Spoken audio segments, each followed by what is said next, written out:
Good morning मेरे प्यारे बच्चों, welcome back to my YouTube channel education minister.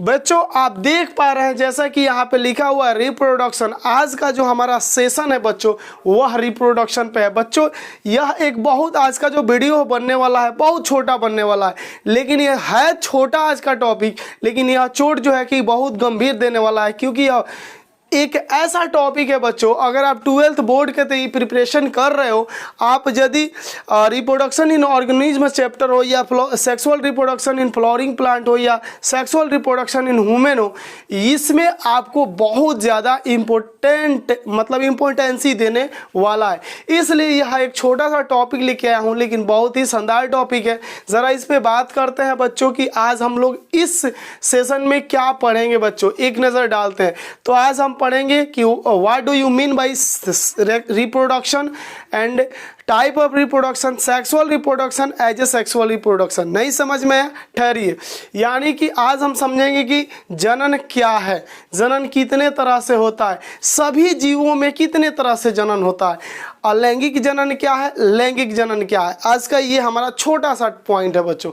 तो चलिए वीडियो को देर ना करते हुए स्टार्ट करते हैं बच्चों। ज़रा गौर से देखिए बच्चों, यहाँ पे लिखा हुआ है रिप्रोडक्शन। रिप्रोडक्शन का अर्थ होता है जनन। देखिए ये कहा गया है कि यह वह प्रक्रिया है जिसके द्वारा कोई जीव अपनी संख्या में क्या करता है, वृद्धि करता है। ज़रा आप थोड़ा सा गौर कीजिए, मैं थोड़ा सा एग्जाम्पल दे के आपको समझाने की कोशिश कर रहा हूँ। जो हमारे बाबा जो लोग थे, मतलब माने दादा पर दादा जो लोग थे, वो लोग भी अपने ज़माने में आम खाया करते थे, ठीक है, ग्रेप्स यानी अंगूर को भी सेवन करते थे। आज हम उनके नाती पोते आज भी हम लोग जो है कि उस आम और अंगूर इत्यादि फलों या फ्रूटों इत्यादि का हम सेवन करते हैं। कैसे ये संभव हुआ बच्चों, ज़रा गौर से समझिए। ये संभव हुआ तो एकमात्र रिप्रोडक्शन के वजह से। ज़रा आप सोचिए कि हमारा और आपका अस्तित्व किसके वजह से है, हमारे पिता के वजह से, राइट। उनका अस्तित्व किसके वजह से होगा, तो उनके पिता के वजह से। यानी कि जो ये जीवों की अस्तित्व कायम है तो एकमात्र ये संभव जो हो पाया है वो किसके वजह से बच्चों, रिप्रोडक्शन के वजह से। रिप्रोडक्शन का अर्थ ही होता है बच्चों निर्माण, यानी कि कोई जीव अपनी संख्या में लगातार वृद्धि कर रहा हो या बच्चे को जन्म दे रहा हो या यूं कहिए कुछ अपने संतान को पैदा कर रहा है, तो उस क्रिया को हम क्या कहते हैं, रिप्रोडक्शन बच्चों। अब ज़रा एक नज़र डालते हैं कि समस्त जीवों में कितने तरह से रिप्रोडक्शन होता है। तो there is a two way to reproduction in any living things. पहल जैसे कि टाइप ऑफ, इसे टॉपिक हो जाएगा हमारा टाइप ऑफ रिप्रोडक्शन। रिप्रोडक्शन यानी इसका अर्थ होता है बच्चों जनन के प्रकार, जनन के प्रकार।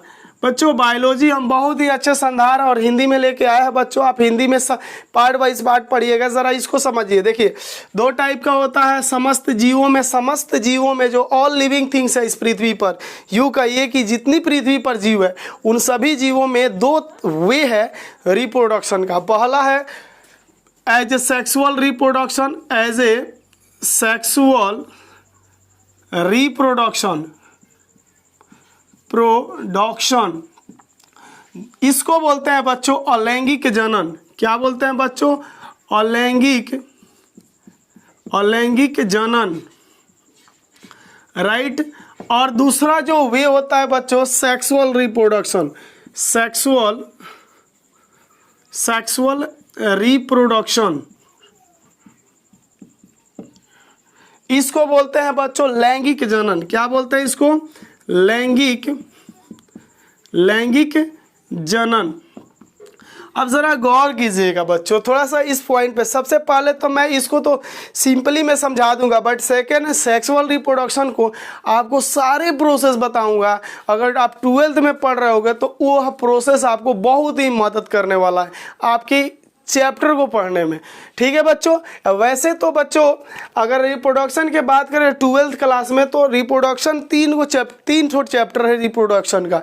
एक तो रिप्रोडक्शन इन ऑर्गेनिज्म यानी जीवों में जनन, sexual reproduction in flowering plant यानी पुष्पी पादपों में जनन, और जो थर्ड आपका चैप्टर है बच्चों वह है सेक्सुअल रिप्रोडक्शन इन ह्यूमन यानी मनुष्य में लैंगिक जनन। अब जरा समझते हैं बच्चों, ये जो देखिए ये लोअर स्टैंडर्ड का आप डिफिनेशन पढ़े होंगे, मतलब छोटे क्लास में आप पढ़े होंगे अलैंगिक जनन का डिफिनेशन कि जनन की वैसी प्रक्रिया, मतलब इसकी वैसी प्रक्रिया जिसमें या तो नर या तो मादा कोई एक इनमें से लिंग भाग ले और एक संतान का जन्म करे तो उस क्रिया को हम कहेंगे अलैंगिक जनन। यानी कि हम इन शॉर्ट कहें बच्चों तो सिंगल इंडिविजुअल से, किससे बच्चों,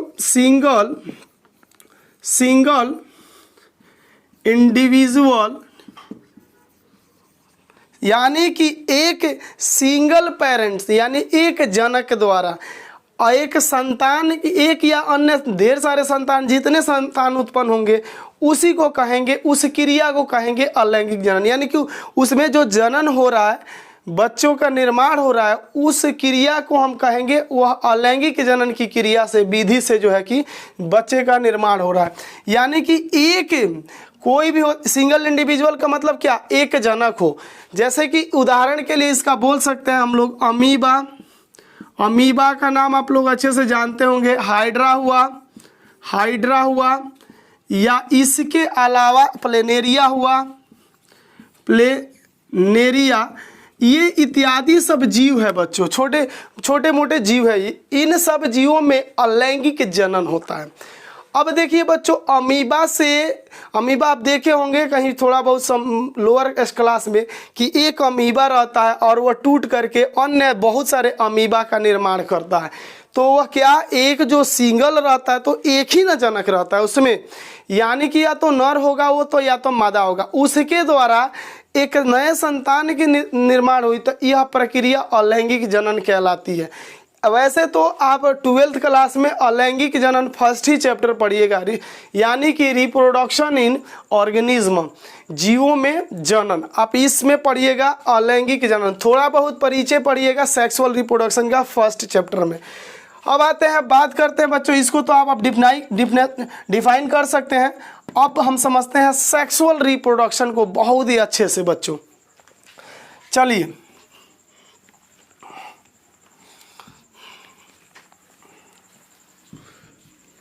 देखिए बच्चों, सेक्सुअल रिप्रोडक्शन ये हमारा टॉपिक है। सेक्सुअल क्या, रिप्रोडक्शन इसको बोलते क्या है बच्चों, तो इसको बोलते हैं लैंगिक जनन, लैंगिक जनन। अब देखो बच्चों मैं बताता हूँ, बहुत ही प्यारा सा बात है बच्चों कि लैंगिक जनन में दो विपरीत लिंग की आवश्यकता पड़ती है। दो लिंग आप नहीं कह सकते हैं। डिफिनेशन बहुत सारे बच्चे जो है यहीं पे गलती करते हैं, लिख देते हैं कि जनन की वह प्रक्रिया जिसमें दो लिंग भाग ले, तो ये गलत है।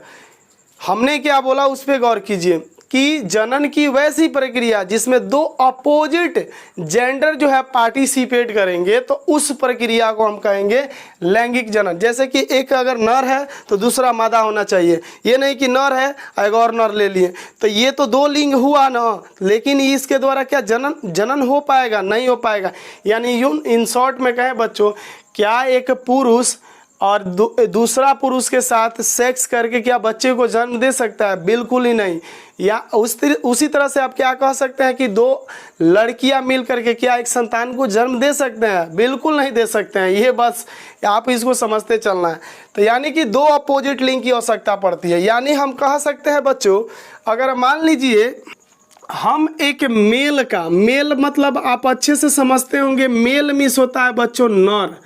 एक नर का जो शादी है उसको हम एक महिला के साथ कर देते हैं, जिसको हम क्या बोलते हैं बच्चों, अंग्रेजी में फीमेल बोलते हैं, यानी कि इसको बोलते हैं मादा।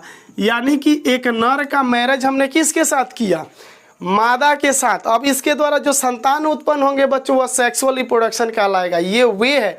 अब देखिए अब इस प्रोसेस को समझिए, सेक्सुअल रिप्रोडक्शन में क्या क्या होता है, इस चीज़ को आप समझ लिए तो समझ जाइए कि सेक्सुअल रिप्रोडक्शन आप किसी भी जीव में पढ़ रहे होगे, आप सारे प्रोसेस आपको समझ में आएगा। पढ़ाने वाला क्या पढ़ा रहा है, क्या गलती पढ़ा रहा है या क्या सही पढ़ा रहा है, ये सब आप क्लियर कर पाओगे। तो ज़रा देखिए, मेल अगर फीमेल से सेक्स करता है या फीमेल जो है मेल के साथ सेक्स करता है, इससे पहले इन दोनों में कुछ प्रोसेस होगा, यानी कि मेल में किसी प्रोसेस के माध्यम से मेल गैमिट बनेगा बच्चों। क्या बनेगा? मेल गैमिट बनेगा बच्चों। इसको बोलते हैं बच्चों नर युग्मक। इसको क्या बोलते हैं? नर युग्मक। ठीक है बच्चों। अब यानी कि फीमेल मेल के साथ सेक्स करे या चाहे दोनों के सेक्स से पूर्व इन दोनों में क्या बनता है? गैमिट बनता है। तो मेल में मेल गैमिट बनता है, फीमेल में क्या बनता है? फीमेल गैमिट बनता है। फीमेल गैमिट बनता है बच्चों। इसको बोलते हैं मादा युग्मक। क्या बोलते हैं इसको बच्चों? मादा युग्मक बोलते हैं। अब ज़रा देखिए, थोड़ा सा आगे बढ़ते हैं। अब ज़रा समझिए कि ये जो मेल गैमिट है, ये फीमेल गैमिट है, ये ट्रैवल करके ये दोनों एक स्थान पर मिलेंगे। तो ये बात आप जानते हैं, मेल गैमिट जो है टेस्टिस में बनते हैं, वृषण में बनते हैं। अब वृषण से निकल करके लिंग के माध्यम से फीमेल के योनि में डाले जाते हैं। योनि से होते हुए सीधे फीमेल के फिलोपियन ट्यूब में ये मेल गैमिट पहुंचते हैं। और जो फीमेल है, इस फीमेल के जो ओवरी होता है उसमें जो है फीमेल गैमिट बनता है, वो ट्रैवल करके फिलोपियन ट्यूब में आता है। यानी इस तरह से वो ट्रैवल किए हैं, यात्रा की हैं और एक जगह पे मिल रहे हैं। तो यहाँ पे जहाँ पे ये आकर मिलेंगे बच्चों, ये दोनों कहीं पे आकर मिलेंगे, तो उसी को बोलते हैं गैमिट फ्यूजन। क्या बोलेंगे? Gametes fusion. इसको बोलते हैं क्या बच्चों? Gamete fusion. यानी इसको हिंदी में कहते हैं युग्मक संलयन। क्या बोलते हैं इसको? युग्मक संलयन। ओके बच्चों, युग्मक संलयन बोलते हैं। अब देखिए, युग्मक संलयन के फल स्वरूप ये जब संलयित होगा तो जाइगोट बनेगा। तो इस क्रिया को हम क्या कहेंगे बच्चों? फर्टिलाइजेशन बोलेंगे। क्या बोलेंगे? फर्टिलाइजेशन। यानी इस क्रिया को हम क्या कहेंगे? निषेचन। निषेचन। यानी निषेचन कब होगा घटना? जब मेल गैमिट और फीमेल गैमिट जहाँ पे मिलेंगे उसके फल स्वरूप क्या होगा? एक जाइगोट बनेगा। जाइगोट। जाइगोट माने इसको बोलते हैं युग्मनज। इसको क्या बोलते हैं? युग्मनज बोलते हैं बच्चों, राइट। अब देखिए, युग्मनज जो है, जाइगोट जो है, धीरे धीरे डेवलप करेगा और डेवलप करके क्या बनाएगा बच्चों? तो यह बनाएगा इम्ब्रियो। क्या बनाएगा? इम्ब्रियो। इम्ब्रियो यानी कि इसी को बोलते हैं बच्चों भ्रूण। ठीक है बच्चों। आप भ्रूण जब डेवलप करेगा तो एक चाइल्ड यानी चाइल्ड या शिशु आप कह सकते हैं, बच्चा जो है एक जन्म लेता है। कौन डेवलप करता है? तो इम्ब्रियो। अब ज़रा एक इम्पोर्टेंट बात है, ज़रा उस पर आप गौर कीजिएगा। बहुत इम्पोर्टेंट बात है बच्चों। एक इम्पोर्टेंट जो बात है मैं उसको बताता हूँ। सबसे पहले बच्चों, आप ये बात अच्छे से जानते हैं कि एक मेल में जो गुणसूत्रों की संख्या होगा, यानी समझिए, सीधा बात कहा जाए, मनुष्य में जो गुणसूत्रों की संख्या होती है वो होती है बच्चों कितना? 46 होते हैं, राइट ना बच्चों? यानी 46 होता है और संख्या में होता है। और जोड़ा की बात करें तो ये 23 जोड़ा होता है गुणसूत्रों की संख्या। तो क्या मनुष्य तो ये नर भी होगा, मेल भी होगा और फीमेल भी न होगा। तो इनमें मेल में कितने गुणसूत्रों की संख्या होती है? 46, राइट। यानी कि जो मेल होता है वो द्विगुणित होता है, जिसको हम कह सकते हैं 2n। द्विगुणित को किससे शो करते हैं बच्चों? 2n से, राइट ना। ये 2n होता है, द्विगुणित का अर्थ होता है। तो मादा में भी तो 46 होगा ना गुणसूत्रों की संख्या, और इसी को मादा को भी क्या कहेंगे? ये द्विगुणित है, राइट। अब इस तरह से जरा सोच के देखिए आप कि अगर ये 46 और 46 हम जोड़ दे बच्चों तो ये 92 हो जाएगा। अप्रॉक्स 92 हो जाएगा। अप्रॉक्स क्या मतलब? 92 होगा, डेफिनेटली होगा। तो आप बताओ कि मेल में गुणसूत्रों की संख्या 46 थी और फीमेल में भी गुणसूत्रों की संख्या कितनी थी, 46 थी। दोनों मिल गया तो यहाँ जाइगोट बना, राइट ना। जाइगोट जो बना है बच्चों, क्या इसके फलस्वरूप जो डेवलप हुआ भ्रूण बना, तो क्या ये भ्रूण की 92 गुणसूत्र होगी? यानी कि जो बच्चा जन्म लेगा, जो संतान उत्पन्न होगा, तो क्या उसका जो है कि 92 को गुणसूत्र होगा? इस तरह से कभी भी नहीं हो सकता है बच्चों, एकदम बिल्कुल गलत है। यानी कि इनमें ये जो गुणसूत्र है, इनमें अर्धसूत्री विभाजन होता है। क्या होता है? अर्धसूत्री विभाजन। अर्धसूत्री विभाजन होता है। इनमें भी क्या होता है? अर्धसूत्री विभाजन होता है। अर्धसूत्री विभाजन। अब देखिए, मेल में जब अर्धसूत्री विभाजन होता है तो जो मेल के मेल गैमीट है ये 2n से n बन जाता है, यानी अगुणित हो जाता है। अगुणित का अर्थ हुआ कि जो 46 गुणसूत्र है वो सीधा हो जाता है संख्या में 23।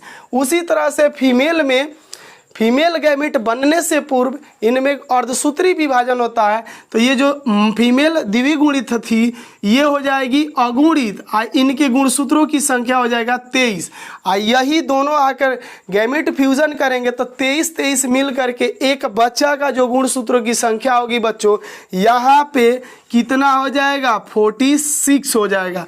ये थी बच्चों शानदार प्रोसेस सेक्सुअल रिप्रोडक्शन की। बच्चों इसके बाद में जो टॉपिक लेके आने वाला हूँ आपके समक्ष, वो लेके आने वाला हूँ sexual reproduction in flowering plant, यानी कि पुष्पी पादपों में लैंगिक जनन।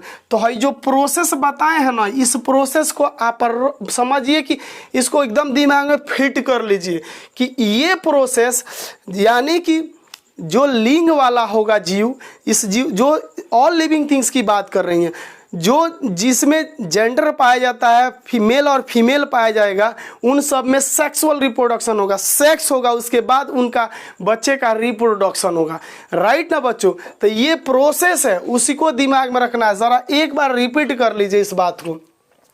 देखिए आप कैसे पढ़िएगा इस बात को, तो पहले मेल में पढ़िएगा मेल गैमीट कैसे बनता है, ठीक है। उसके बाद पढ़िए, नहीं पहले मेल में पढ़िएगा कि रिप्रोडक्टिव ऑर्गन कौन कौन से होते हैं, यानी कि मतलब सेक्स में भाग लेने वाले कौन कौन से अंग होते हैं मेल के, राइट। उसके बाद पढ़िएगा उन कौन से ऐसा अंग है, कौन कौन से सेल है जो मेल गैमीट मेल में बनाते हैं।